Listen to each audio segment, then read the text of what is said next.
Vivekananda rock में ध्यान साधना में डूबे हुए हैं प्रधानमंत्री नरेंद्र मोदी। करीब 45 घंटे तक पूरी ध्यान साधना प्रधानमंत्री नरेंद्र मोदी की चलेगी।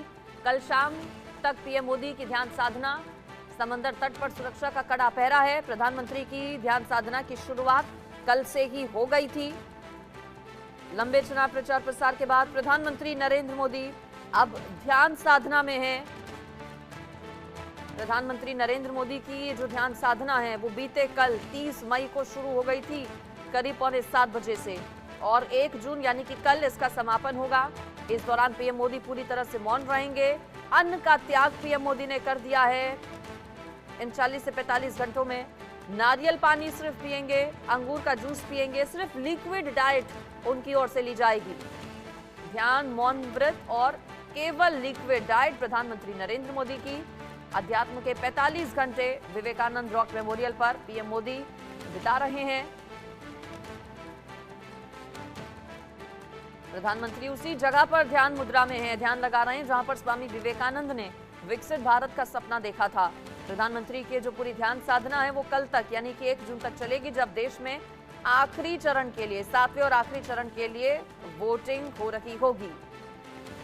प्रधानमंत्री नरेंद्र मोदी की ध्यान साधना से कुछ लोगों को आपत्ति भी हो रही है। विपक्ष की ओर से इस पर सवाल भी उठाए जा रहे हैं, लेकिन ये 5 तस्वीरें हम आपको दिखा रहे हैं जब प्रधानमंत्री नरेंद्र मोदी कल हेलीकॉप्टर से कन्याकुमारी पहुंचे।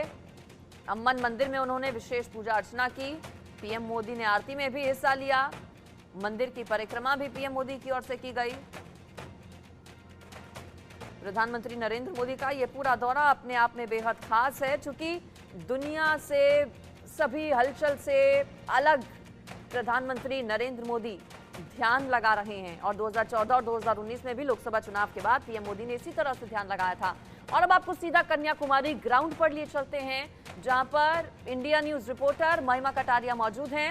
महिमा, प्रधानमंत्री नरेंद्र मोदी की जो पूरी ध्यान साधना चल रही है उसको लेकर कुछ लोगों की ओर से सवाल उठाए जा रहे हैं, लेकिन पीएम मोदी इन सब से इतर मेडिटेशन इस वक्त कर रहे हैं। कैसी चल रही है मेडिटेशन पीएम मोदी की? अंजलि, बिल्कुल सही कहा आपने कि जिस तरीके से ऑपोजिशन में एक पॉलिटिकल स्लगफेस्ट जो है वो देखने को मिल रहा है, यानी आरोप प्रत्यारोप का दौर जो है वो देखने को मिल रहा है। जिस तरीके से जब खबर आई थी कि प्रधानमंत्री नरेंद्र मोदी, क्योंकि इस समय हम कन्याकुमारी में मौजूद हैं और पीछे हमारे ठीक विवेकानंद रॉक मेमोरियल है, लेकिन जब ये खबर आई थी कि प्रधानमंत्री नरेंद्र मोदी यहाँ पर ध्यान के लिए जाएंगे यानी मेडिटेशन के लिए जाएंगे, तभी से चाहे वो कांग्रेस पार्टी हो, डीएमके हो या टीएमसी हो, सभी ने ये तय कर लिया था कि वो इलेक्शन कमीशन जाएगी, क्योंकि उनको लगता है कि ये मॉडल कोड ऑफ कंडक्ट का वायलेशन है। लेकिन अगर हम बात करते हैं कि किस तरीके से ध्यान लगाया जा रहा है विवेकानंद से प्रभावित प्रधानमंत्री नरेंद्र मोदी यहां पर पहुंचे हुए हैं, और कहा जाता है कि इसी जगह पर स्वामी विवेकानंद को अपनी जिंदगी का मकसद मिला था। ऐतिहासिक है ये जगह, और इस बार पीएम मोदी का इस जगह को चुनने के पीछे के भी कई मायने हैं, कई वजहें हैं। लेकिन मिर्ची इससे कुछ लोगों को लगी हुई है, दिक्कत इससे कई लोगों को हो रही है। दिल्ली से अगर बात करें तो करीब 2500 किलोमीटर दूर कन्याकुमारी। प्रधानमंत्री कल जब यहां पर पहुंचे तो पीएम ने अम्मन मंदिर में सबसे पहले जाकर पूजा अर्चना की।